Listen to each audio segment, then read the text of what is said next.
그 성경에 기록된 사람들 많은 훌륭한 신앙의 인물들이 있는데요. 그 중에 아마 다윗만큼이나 하나님께 은혜를 많이 받고 또 좋은 귀하게 쓰임을 받은 인물을 찾아보기 쉽지 않을 것 같습니다. 어렸을 때 야곱처럼 이 소는 다윗이 사무엘을 통해 기름 부음을 받고 또 전쟁터에 나가서 골리앗을 죽이고 나라를 구한 영웅이 되었죠. 정말 나라를 구한 영웅입니다. 그렇죠? 이스라엘 역사상 가장 먼저 왕으로 뽑혔더니 사울의 사위가 되었습니다. 그러니까 나라를 구한 영웅이라는 명예도 있었고요. 왕의 사위라는 권력도 가질 수 있는 그러한 위치가 되었습니다. 백성들이 다윗을 너무 좋아했습니다. 요즘 한국의 대통령께서는 워낙에 지지율이 높으시다면서요. 역대 최고라고 하는데 다윗의 지지율은 그보다 훨씬 더 높았던 것 같아요. 심지어 왕보다 더 다윗을 앞세울 만큼 백성들이 다윗을 칭송했습니다. 그런데 문제는 백성들이 자기 자신보다 다윗을 더 좋아하는 것을 알아차린 이 사울 왕이 그때부터 견디지 못했죠. 미워하기 시작했습니다. 우리가 경험해봐서 알지만 미워하는 마음이 싹트면요, 그것이 그냥 마음으로 우리 속에만 머물러 있지 않고 점점 커져갑니다. 그리고 그게 악한 계획들로 발전하고 행동으로까지 나아갑니다. 사울은 다윗을 죽이려고 여러 차례 시도를 하게 되었었죠. 그때부터 장인 어른과 이 사위 간에 사울과 다윗 사이에 쫓고 쫓기는 추격전이 시작됐습니다. 방송에서 하는 것처럼 무슨 이름표 떼기처럼 그냥 터치, 하이드 앤 씩 하는 게 아니라 까딱 잘못하면 목숨을 잃는 매일매일 살벌한 추격전이 시작됐던 겁니다. 다윗이 얼마나 상황이 안 좋았냐면 블레셋 지역에 있는 그 가드라는 땅까지 갑니다. 블레셋에 있던 골리앗을 죽였는데 상대편 나라에 투항한 겁니다. 나 좀 살려주세요. 또 거기서 죽을 뻔했죠. 그래서 도망와서 다시 이스라엘로 갑니다. 그때부터 이스라엘 전체를 땡땡땡 돌아다니면서 도망갑니다. 예, 지금 여기 다윗의 도망다니는 추적한 겁니다. 도망다니는 길 얼마나 복잡합니까? 상상되세요, 여러분? 제가 여러분 말씀드려서 여름에 캠핑 가서 한 2, 3일 있다면 좋습니다. 여건이 돼서 만약에 캠핑카를 가지고 여행을 갈 수 있다면 저 참 좋을 것 같아요. 그럼 뭐 한 2주, 3주 이렇게 여행을 다니면 참 좋을 것 같아요. 워낙 캐나다 땅이 넓으니까 좋은 환경도 보고 맛있는 것도 먹고 또 좋은 사람들 만나고 참 좋을 것 같습니다. 근데 그런 말 있잖아요. 여행을 가면 좋고 집에 돌아오면 더 좋고. 네, 암만 여행지가 좋아도 열흘, 20일, 한 달 이렇게 가면 좀 불편함이 있을 겁니다. 생활이 안정적이지 않잖아요. 근데 다윗은 말씀드린 것처럼 잘못하면 잠들다가 창 맞아 죽을 수 있는 것이고 눈 보고 있다가 공격당해 죽을 수 있는 정말 긴장의 끈을 늦출 수 없는 그런 도망자의 시절을 여러 해 보내야만 했습니다. 오늘도 다윗의 도피 행각은 계속되고 있습니다. 1절 말씀 보면요, 10사람이 사울에게 찾아와서 이야기를 합니다. 다윗이 광야 하길라산에 숨어 있다고 고발을 합니다. 사무엘상 24장에 보면요, 다윗이 엔기디 광야 이쪽에 있었거든요. 여기 있을 때 사울이 다윗을 잡으러 왔습니다. 기억하시죠? 근데 다윗이 사울을 죽이지 않았습니다. 그 굉장히 심각하게 개인적인 시간을 사울 왕이 보내고 있을 때, 한문에 힘쓰고 계실 때 뒤에 가서 조용히 옷자랑만 됐지요. 부하들이 한 방에 죽이시자 이랬는데 죽이면 안 돼. 하나님 기름 부음 받은 사람이 하고 참았지요. 그래서 사울에게 얘기합니다. 내가 당신을 죽일 수 있었지만 나 안 죽였습니다. 저는 지금도 당신을 죽이고 싶은 마음이 요만큼도 없습니다. 자신의 결백을 주장했죠. 그 말 듣고 사울이 어떻게 했습니까? 기억납니까? 내 아들 다윗아 이렇게 불렀습니다. 내 사위, 내 아들 다윗, 너 정말 착하다. 나는 너에게 악으로 됐는데 너는 나에게 선으로 갚았다. 그렇게 얘기를 하거든요. 그리고 다윗, 사울 놀라는 얘기합니다. 나도 안다. 나도 하나님께서 너를 이스라엘 왕으로 세우실 줄 내가 안다. 나중에 네가 왕이 되면 내 후손들 정치 보고 적폐청산 이런 거 하지 말고 선대해주라 약속하시니 제가 약속할게요. 그래서 그날 그 자리에서 이 엔게디 광야에서 평화 협정을 맺고 사울이 돌아갔습니다. 그럼 평화로 살아야 될 거 아니에요, 그냥 서로서로. 근데 그렇게 안 합니다. 누가 와서 다윗이 쪽에서 뽀둥뽀둥 잘 살고 있는데요 하니까, 하늘에서 잘 살고 있습니다 하니까, 그래? 하고 다시 미워했던 옛날 감정이 훅 올라옵니다. 그래서 군사들을 모아서 다윗을 잡아 다시 온 겁니다. 그 사울에게 찾아가 고발한 사람이 10이라는 그 부족인데 10사람. 네.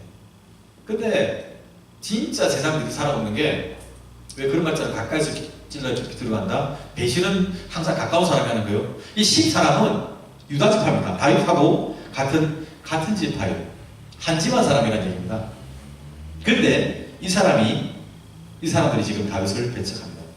이 사람들 그 앞에서도 23장에서도 다윗을 배척하고 사울에게 고발했던 사람들입니다. 하나님께서 사울을 버리시고 다윗을 이스라엘의 왕으로 세우시기로 작정하셨습니다. 그게 하나님의 계획이었잖아요. 그리고 하나님 그 일들을 진행해 나가시는 겁니다. 그런데 하나님의 뜻을 알지 못하면, 심지어 같은 지파라도, 같은 집안에 사는 같은 가족이라도 하나님의 뜻에 반대되는 일을 할 수 있다는 겁니다. 이게 굉장히 심각한 문제입니다. 영적으로 민감해지지 않으면, 하나님의 뜻을 깨달아 알 수 있는 영안이 열려지지 아니하면 한 집안 사람도 원수될 수 있습니다. 그래서 신자들이 특히 기도 많이 해야 되는 가족을 위해서, 우리 가족들 하나님 안에서 같은 믿음 가지고 같은 방향 보며 같이 헌신할 수 있도록, 같이 사랑할 수 있도록 하는 은혜 베풀어 주세요. 꼭 기도하셔야 됩니다. 지금도 잘하고 계시겠지만, 네, 가족들 명의로 꼭 하시고.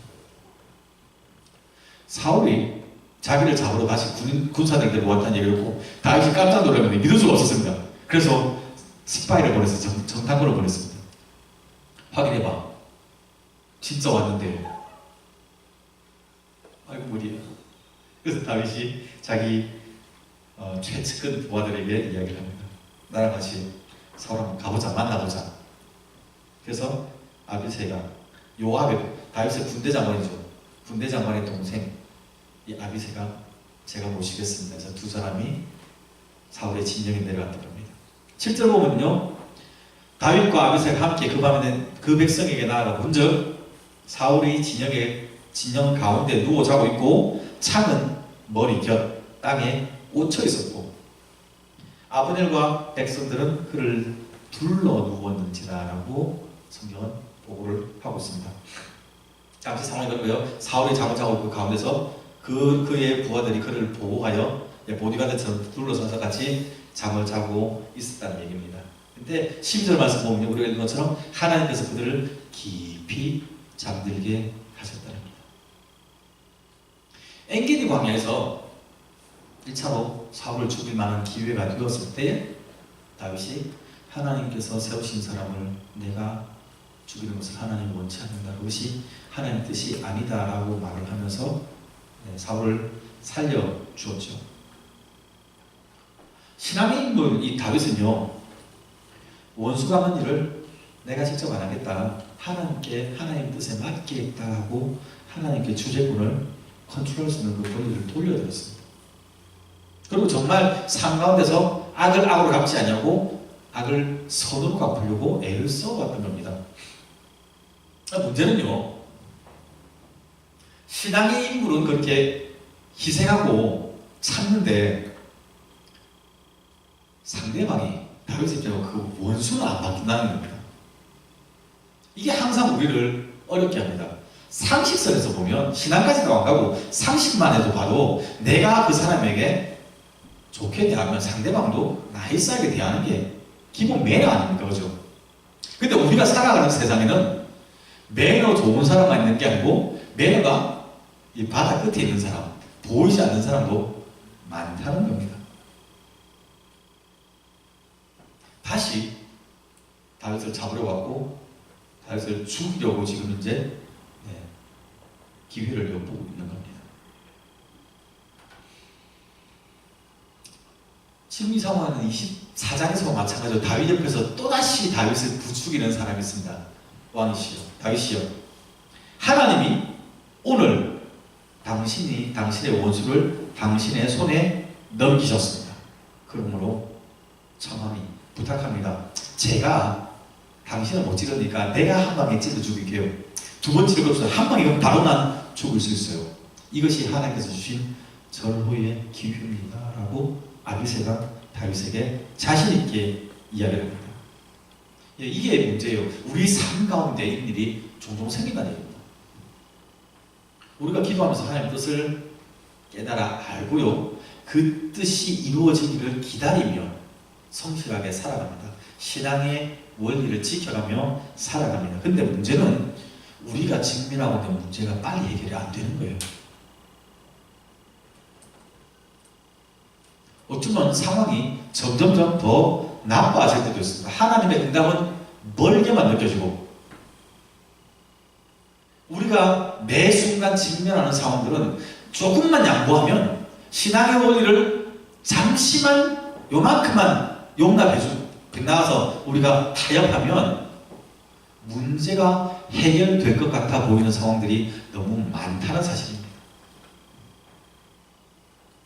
하나님께서 기름 부으신 그 사람을 대적하는 것은 하나님의 원리에 맞지 않다고 생각하는 다윗에게, 다윗 옆에 있는 다윗이 가장 믿는 부하들이, 동료들이, 친구들이 얘기하는 겁니다. 아니요, 하나님 뜻은 그게 아니고요, 지금 당신이 힘든 것을 아시고 원수 갚으라고 이렇게 떠다 주셨어요. 이게 하나님의 뜻입니다라고 다른 시그널을 자꾸 우리에게 보여주는 겁니다. 마음속으로 순간순간 떠오르죠. 정말 이것이 하나님의 길인가? 조금만 더 가볼까? 하는 유혹을 받을 수밖에 없는 상황들이 자꾸 오는 겁니다. 악으로 악을 갚지 말라고 했는데 요 정도는 악이 아니지 않을까 하는 생각들 있잖아요. 그런 이상한 부분을 찾고 싶은 마음들이 우리 가운데 불쑥 올라오는 거예요. 그런 환경들이 자꾸 오니까 이게 하나님의 뜻인가 하고 고민하게 되는 상황들이 있어진다는 겁니다. 로마서 8장 25절 이런 말씀을 합니다. 만일 우리가 보지 못하는 것을 바라면 참음으로 기다릴지라 인내하여야 한답니다. 소망 있는 사람, 하나님의 뜻을 사모하는 사람들은 인내할 수 있어야 됩니다. 이게 저한테 제일 부족한 거예요. 못 참겠어요. 성질이 급하니까 딱딱딱딱 지금 당장 결과가 나와야 되는데. 하나님의 원칙을 안다면 흔들리지 않고 하나님이 일하시는 그 시간을 기다릴 수 있어야 합니다. 사울을 죽이자고 부추기는 이 아비새를 다윗이 신앙으로 권면합니다. 그죠? 죽이지만 누구든지 손을 들어서 여호와의 기름 부음 받는 자를 치면 죄가 없겠느냐? 내가 아니면 네가 해도 그것은 당신에게 죄가 되니까 죽이서 안 된다. 여호와께서 살아계시는 도구 맹세하니, 그죠? 여호와께서 그를 치시리니 하나님이 직접 심판하십니다. 심판주는 하나님이시다. 혹 죽을 날이 이르거나 아니면 전쟁이 나서 크게 망하거나 상에서 죽든지 그렇게 될 것이다. 다윗이 왜 이렇게 얘기하면 25장에서 이미 확인했거든요. 나발의 경우를 보면서 확인했거든요. 그 앞에서도 마찬가지. 자기의 기본 원리가 있었고 하나님께서 신실하게 일하시는 것을 그의 삶을 통해서 뼈저리게 많이 여태차례 경험을 했거든요. 그러니까 확신을 가지고 하나님께서 이 사업 문제 해결해 주실 것이라고 믿고 인내한 겁니다. 실제로 다윗의 말처럼 사울은 나중에 전쟁에서 죽죠. 비참하게 죽었습니다. 하나님께서 정하신 시간에 하나님의 방법들로 문제를 해결해 나가더라는 겁니다. 기억하셔야 돼요. 성도가 세상 살아갈 때 세상의 방법으로 문제를 해결해서는 안 된다는 겁니다. 제가 캐나다 13년 정도 사는 것 같은데 보니까요, 제가 자주 느낍니다. 굉장히 빠른 길, 편한 길을 좋아했다가 자꾸 이게 원칙이 뭐지? 하고 자꾸 찾게 되는 그런 훈련을 시키는 것 같아요. 제가 많이 넘어졌거든요. 제가 많이 유혹받았거든요. 캐나다 와서도 하나님께서 그거는 못 참고 목사가 이러면서 자꾸 저를 빚으시는 것 같아요. 인내하면서 기다립니다. 깊게 잠든 사울의 머리 곁에 있던 창을 들어서 찍은 게 아니고요. 그죠? 창과 물병만을 가지고 다윗이 그 자리를 다시금 물러났어요. 그리고 다음 날이 밝자마자 사울 진영을 향해 나아가서 이야기를 하죠. 군대 장관 아브넬을 꾸짖었습니다. 너 인생 그렇게 살면 안 돼 하고 책망한 겁니다. 사울에게 쫓기는 사울과 원수가 된 다윗 자신도 하나님께 기름 부음 받았다는 그 이유만으로 사울을 존중하고 귀하게 여기는데 하물며 기름 부음 받은 왕을 그 곁에서 모시는 당신이 어떻게 그렇게 소홀하게 사울을 보호할 수 있는가라고 책망을 한 겁니다. 이게 여러분 일어날 수 있어요. 우리 가운데 우리 옆에 왕은 없죠. 뭐냐면 우리가 익숙해지면 소홀해질 수 있다는 얘기입니다. 교회 와서 우리 굉장히 서로 나이스합니다. 그죠? 가족끼리는요. 서질릅니다. 소리 지릅니다. 친구끼리도 욕합니다. 따돌립니다. 익숙해지면 사실은 제일 소중한 게 가족 아닙니까? 근데 가족에게 성질내요. 특히 제가 자랐던 이 경상도 문화가 좀 그렇게 심했던 것 같아요. 밖에 나가서 우리 가족을 이렇게 좀 멸시함으로 남을 높이는 그런 문화가 많았던 것 같아요.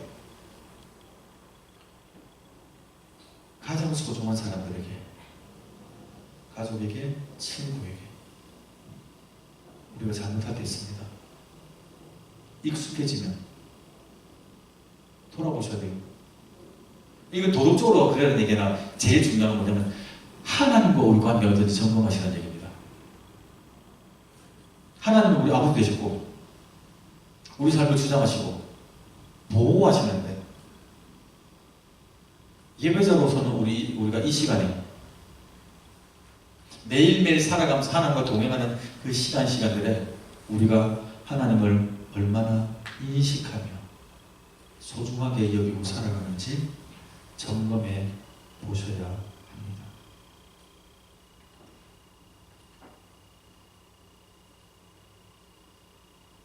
아까 우리가 예배 시작하면서 기도할 때 그랬죠. 성령과 진리로 예배하는 삶, 예배자로 사는 삶. 다시금 회복될 수 있기를 바랍니다. 만약에 여러분이 조금씩 이렇게 떨어지고 있다면, 멀어지고 있다면, 익숙해서 습관적으로 하고 있다면 돌아올 수 있기 바랍니다. 다윗이 아브넬을 꾸짖으면서 자신의 정당성을 다시 한 번 더 사울에게 변론을 했었죠. 20절 보면요, 자기를 벼룩같이 미천한 사람이라고 낮춥니다. 확 낮춥니다. 그러면서 사울에게 긍휼을 구하죠. 그래서 사울이 다시금 내가 잠시 정신이 나갔구나 하고 돌아서 그 자리를 떠나갑니다. 신실한 우려는 요구됩니다. 신자들에게. 장담하건 내처럼 여러분이 또 넘어질 겁니다. 우리가 신실하게 살기 위해서 애를 쓰지만 유혹받고 넘어질 겁니다. 나태하게 살 겁니다. 하나님 뜻을 알면서도 타협할 수 있을 겁니다. 근데 여러분 좌절할 거 없어요. 연습하는 겁니다. 다윗도 넘어졌고요. 다 넘어졌습니다. 예수 외에는, 우리 주님 외에는 다 실패합니다. 그래서 잘했다가 아니라 그래도 돌아갈 자리가 있다는 게 우리한테 소망이 있습니다. 그렇죠? 그래서 연습할 수 있기를 바랍니다. 내가 기분 좋은 날만 선행하는 게 아니라 이 찔리는 얘기야. 오늘 아침에 오면서 소리 한번 질렀거든요. 늦어가지고. 보통 때는 용납되지만 바쁠 때는 그렇게 하면 안 되잖아 이랬는데 하필 설교에 그 얘기 나오죠. 상황과 상관없이 연습하는 데 노력을 해야 됩니다. 같이 가봅시다. 그죠? 선으로 악을 이기는 삶, 살아가는 연습이 필요합니다. 우리가 다 약해서 그래요. 상대방한테 완벽을 기대하지 맙시다. 저나 여러분이 약하니까 변화되기 위해서 노력합니다. 흔들리지 않는 원리 하나님의 주권, 하나님이 우리를 붙잡고 계신다, 인도하신다. 내 인생 하나님 손에 붙들려 있다. 내가 지금 이런 모습으로 혹은 저런 모습으로 살아가지만 여전히 하나님께서 나를 붙잡으시고 나를 인도하시고 사용하시기 원하신다. 여기에 대한 확신은 흔들리지 않기를 바랍니다. 인내 가운데 하나님께서 우리 삶 가운데 이루시리. 다윗의 삶을 통하여 사울이 변화되는 모습들, 회개하고 돌아서는 모습들이 일어났던 것처럼 우리를 통하여 우리를 어렵게 하는 사람들, 우리와 마음 상했던 사람들이 회복되는 역사가 나타날 겁니다. 그냥 막연한 희망이 아니고요. 하나님이 신실하셔서 그래요. 그분이 약속을 지키시기 때문에 그렇습니다. 우리의 간구에 응답하실 겁니다. 기도합시다. 주님 감사합니다.